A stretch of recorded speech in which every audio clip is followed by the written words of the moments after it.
Sou Marcelo Freitas, jornalista formado, né? Sou da época do diploma, formei em 1981 da FMG, ou seja, eu estou há 40 anos jornalista, quase aposentando. Eu trabalhei nas jornais Diário do Comércio, Hoje em Dia, O Tempo e Estado de Minas. Depois eu fui ser assessor de comunicação do FMG, depois da Câmara Municipal e depois o coordenador do portal de notícias BHZ. Atualmente eu sou assessor de comunicação da Sociedade Mineira de Engenheiros e diretor de uma editora de livros, a Comunicação de Fato. Que é o que tem essas duas atividades. É a sua atividade atual, né? Isso. Uhum. E como é que está sendo essa experiência? Ou seja, é a sua primeira experiência fora do jornalismo propriamente, né? Se bem que essa experiência como editor de livros, ela tem um pé no jornalismo grande, né? Sim. Porque a maioria dos livros que eu publiquei agora, até agora, são de não ficção, né? Tem livros aí na área de história, enfim, é um conteúdo que tem uma interface grande com o jornalismo. Só Você agora teve que eu estou começando a experiência, entrar na literatura. Oi? você Sim? teve experiência no jornalismo literário também. Também. Tenho um curso de jornalismo literário, cujo objetivo é fazer com que os jornalistas escrevam um pouco fora da caixa, fora do lead, do sublíder, do modelo tradicional, em que todas as informações elas têm que vir no primeiro e no segundo parágrafo.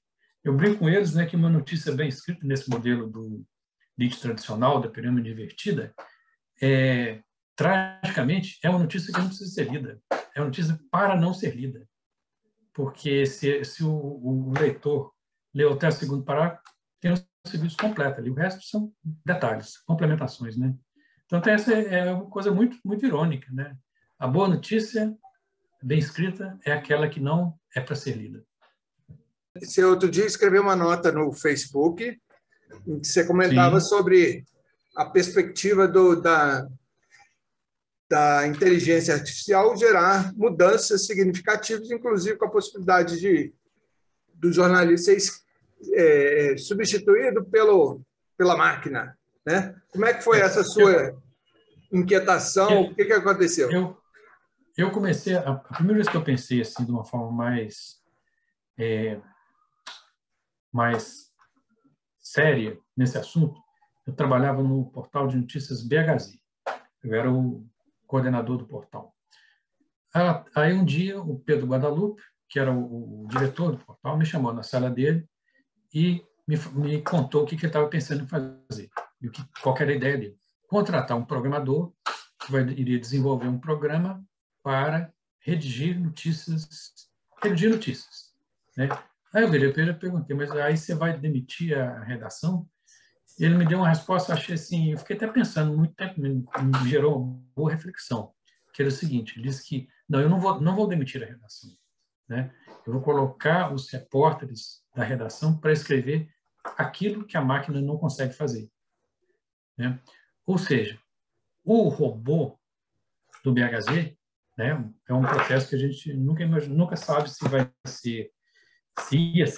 se tornar realidade, porque o Pedro Guadalupe faleceu num acidente, né, tragicamente, junto com um colega nosso, o Ronaldo Lenoir. Então, dois que eram visionários, né? Também. Essa frase, essa conversa dele com você é bem típica de um visionário. Sim, né? típica de uma pessoa com igual a ele, né? Mas ele morreu, infelizmente, a gente não soube nunca vai saber se essa ideia dele no BHZ iria se transformar em realidade.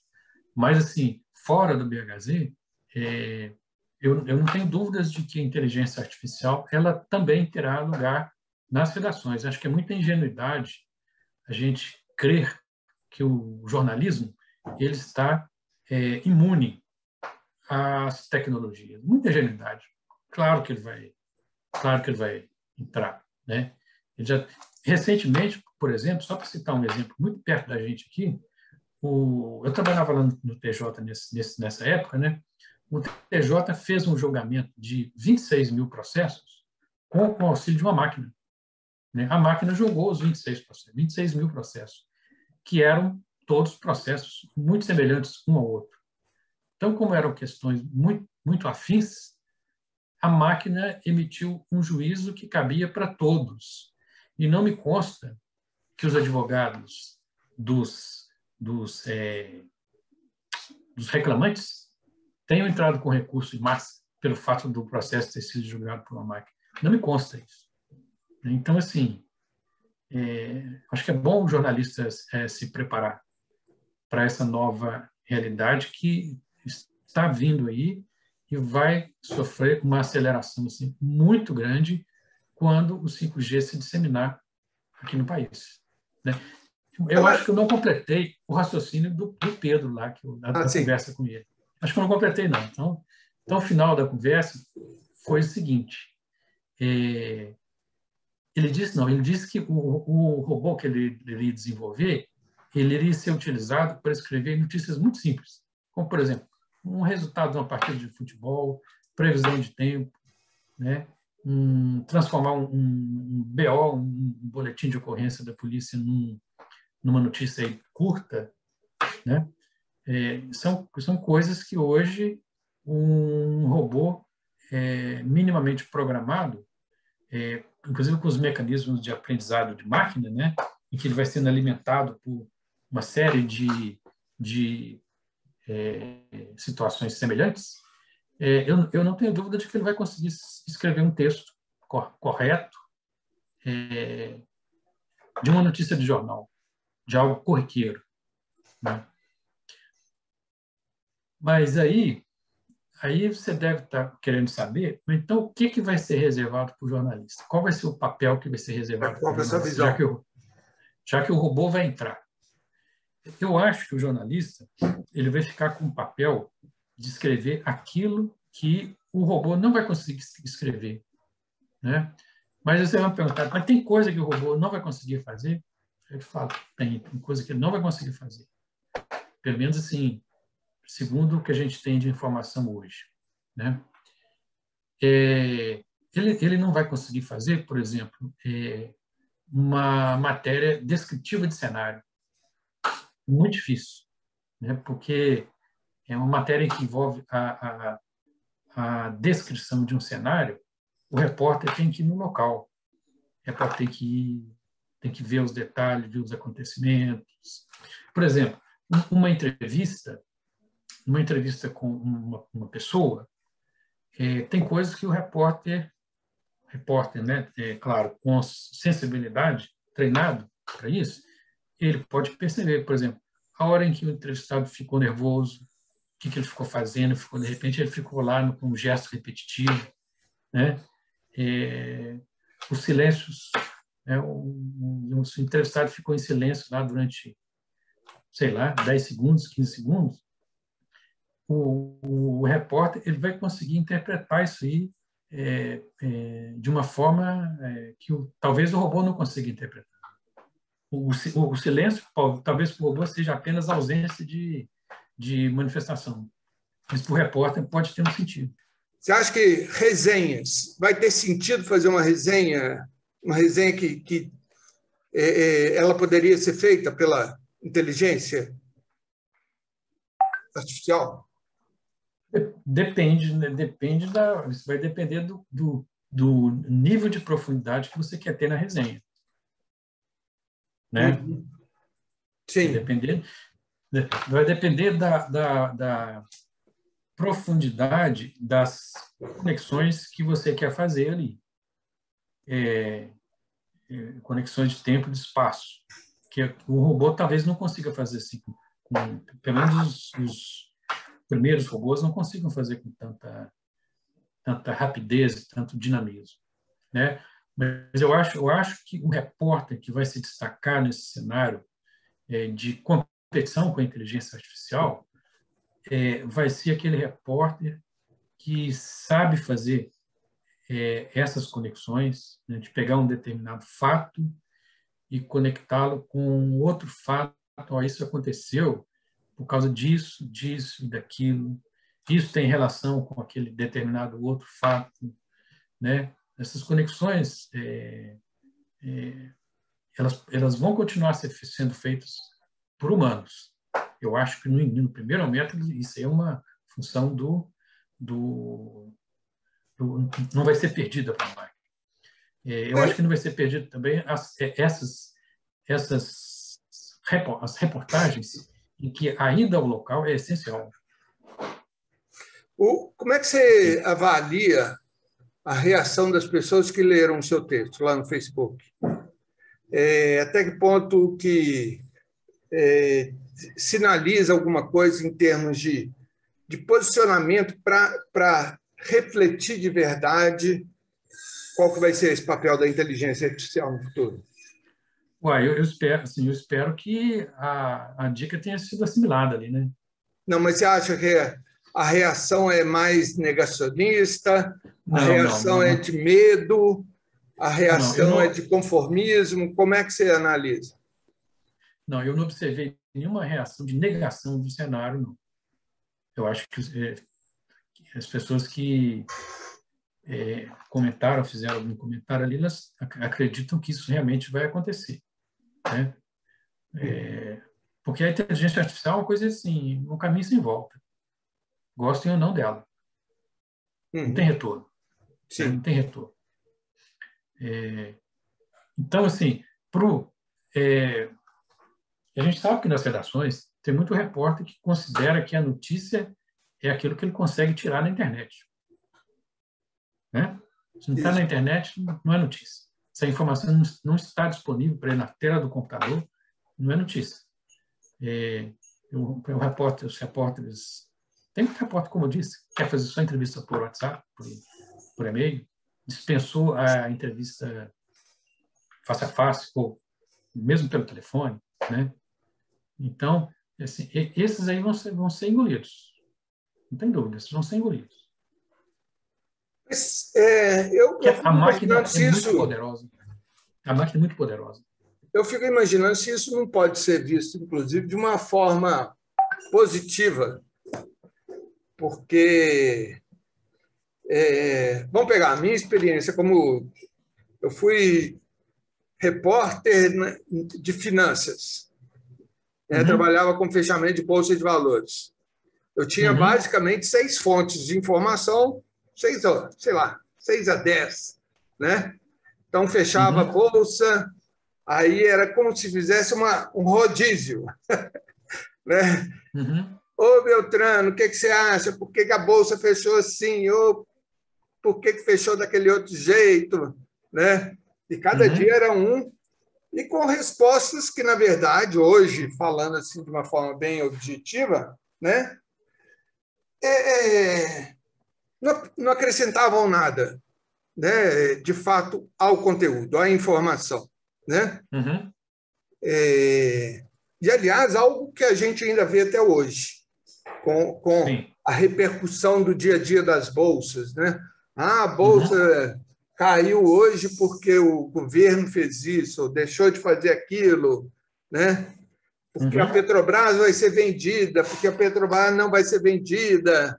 Então, esse jogo que a imprensa, inclusive, faz com uma certa falta absoluta de senso crítico, né? Que não é certo. É muita falta de senso crítico, né? Mas não seria uma espécie de vantagem, porque, de alguma forma, você tem acesso a pessoas que não estão concentradas em um único local. Né? Eu concordo que, então, por exemplo, você pode ter acesso a economistas que estão em São Paulo, em Manaus. Você começa a descobrir que existem outras pessoas, né? Com o uso. Aí não seria o caso de se apropriar mais, então aproveitar. A gente aprendeu a mexer com Zoom, com Google Meet, então vamos aproveitar e vamos trabalhar buscando pessoas de outras localidades. Né? Você não acha que falta, na verdade, também uma reflexão sobre como me apropriar dessas ferramentas? Porque o problema eu nem sei, eu fico imaginando que o problema talvez não seja necessariamente das pessoas estarem usando só o YouTube ou o que está publicado na internet, né? É se está fazendo alguma coisa excepcionalmente diferente, né? Uhum. Concorda, não? Não, eu concordo que o profissional do jornalismo que vai sobreviver, né, que vai passar por esse outro momento, ele vai ter que buscar fazer algo diferente, né, na forma dele trabalhar, para ele poder competir com a máquina. Uhum. Ele tem que buscar um novo dele, né, para se destacar nesse cenário. É. Na verdade, assim, eu até fico E pensando se... o novo no jornalismo significa, eu penso que significa uma melhoria da qualidade da produção jornalística. O resultado final vai ser isso. Então, Uhum. assim, eu não me considero um catastrofista, né? Eu acho que isso aí, esse cenário novo que se aproxima aí, eu acho que não vai ser bom para o jornalismo. Não acho que vai ser uma coisa ruim, não. No primeiro momento, vai ter que se adaptar, né? Vai ter que, enfim, vai ter um momento de adaptação aí. Mas no frigir dos ovos, eu acho que ele vai ser um momento em que o jornalismo ele vai ter que dar uma reinventada. E a Eu questão sou do otimista, eu tamanho, acho que o resultado final vai ser bom. e a questão do tamanho dos veículos? Você acha que também... O que você imagina que vai acontecer? Pelo menos o jornalismo local está numa crise tremenda, né? É, Jornalismo impresso. uhum. Mesmo TV, talvez só a rádio que está menos, um pouco. Como é que você acha que as empresas sobrevivem? O caso, eu acho muito difícil fazer um prognóstico desse tipo aí, né?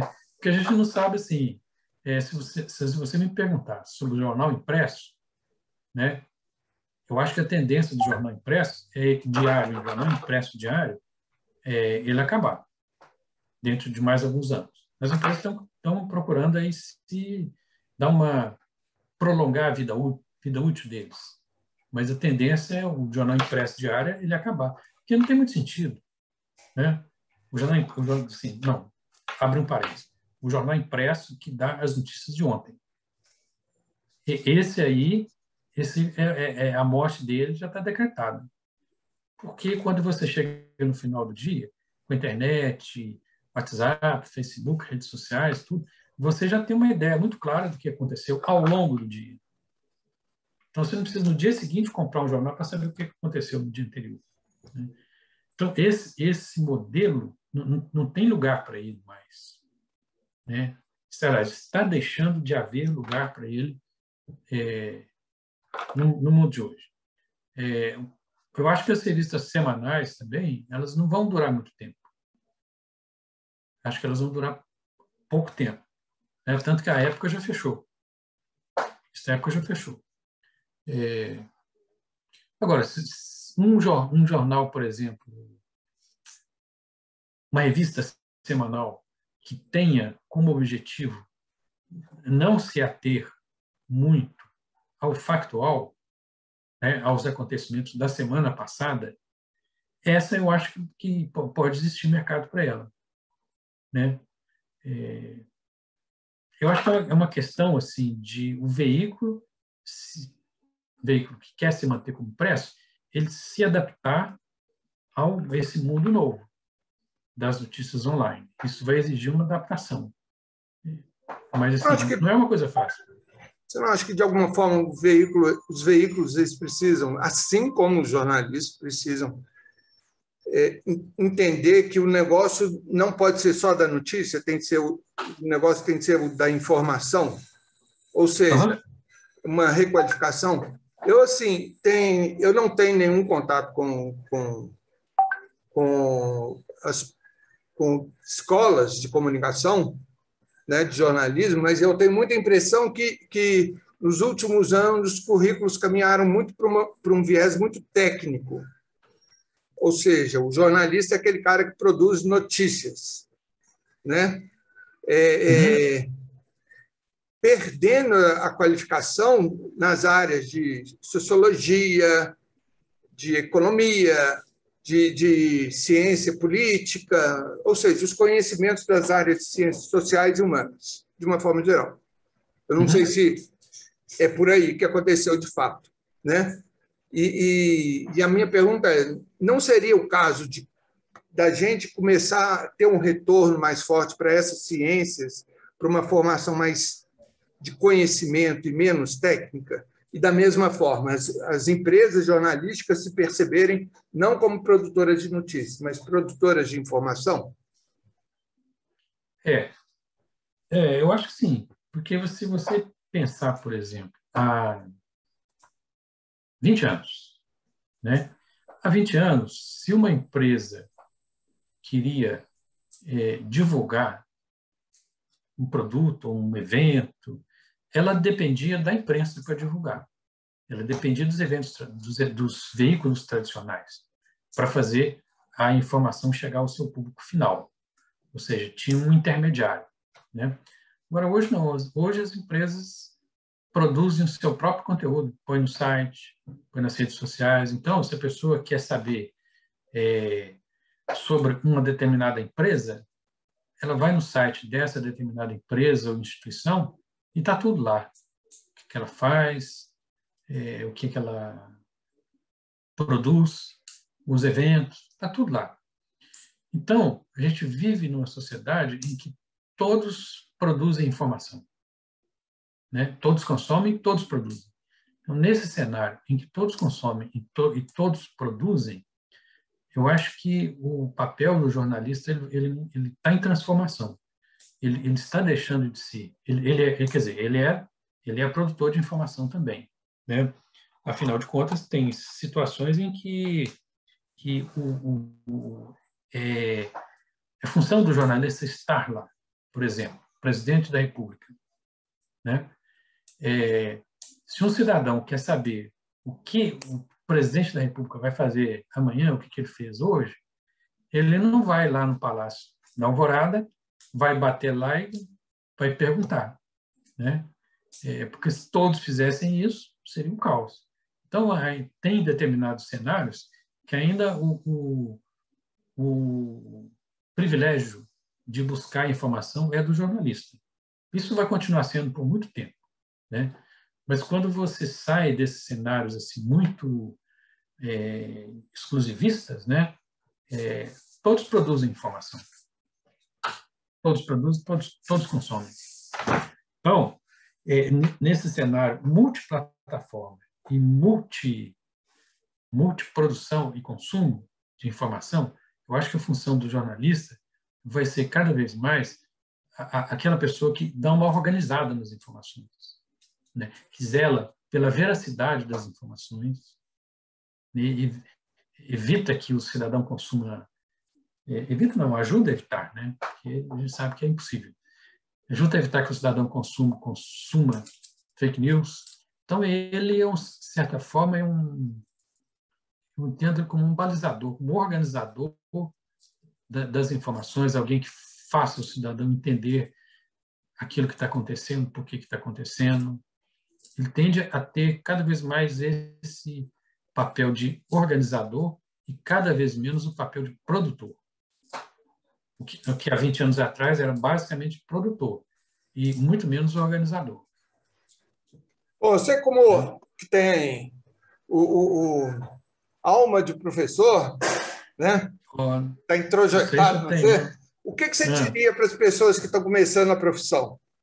O que você sugere para quem já está no começo ou está pensando em fazer profissão, em termos de recomendações para sobreviver em tempos de mudanças do jornalismo?